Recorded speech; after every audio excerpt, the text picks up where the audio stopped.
To amend a section of the law requiring parliamentary aspirants to possess a university degree. Some legislators have maintained that given the discourses in Parliament, it is not necessary to amend the section of the law. And as Mike Kagwongo now tells us, the Supreme Court found no merit and rejected both the main appeal and cross appeal. The bill was drafted by Elgeyo Marakwet Senator Kipchumba Murkomen, who had proposed amendments to the law to remove the degree requirement for MPs and MCAs. In his bill, which is currently before the Senate, Murkomen proposes that anyone who is able to read and write in the English or Swahili languages, or in the case of a person who is deaf and is familiar with the Kenya Sign Language, is eligible to vie for two positions. As I said, is that the vast majority of Kenyans of the country, only 3.5% have a degree. 96.5% of Kenyans do not have a degree.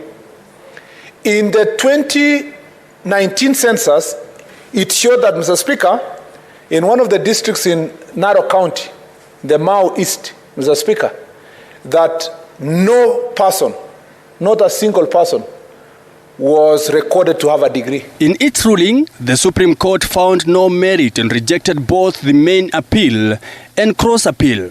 In their conclusion, the appeal dated 12th July 2019 and the cross appeal dated 21st January 2020 are hereby dismissed. Because, Mr. Speaker, they found that this thing has become an impediment to leadership. Some people got some people to do exam for them, or, Mr. Speaker, got a degree. One person, Mr. Speaker, who graduated, Mr. Speaker, no, graduated on a Sunday. Mr. Speaker, from a university that does not have a graduation on Sunday, because he didn't check when they were faking the date of graduation, Mr. Speaker, he didn't check properly. Given the nature of the matter being one of public interest, the court ordered that each party shall bear their own costs. According to the judge, it is unfair to place a pedestal on leadership based on a university degree. The court says MPs did not carry out public participation, observing that despite this being in the case, they did not reply to the argument. For instance, if you become governor of Laikipia, there is no university degree that will make you be a good governor. Yes.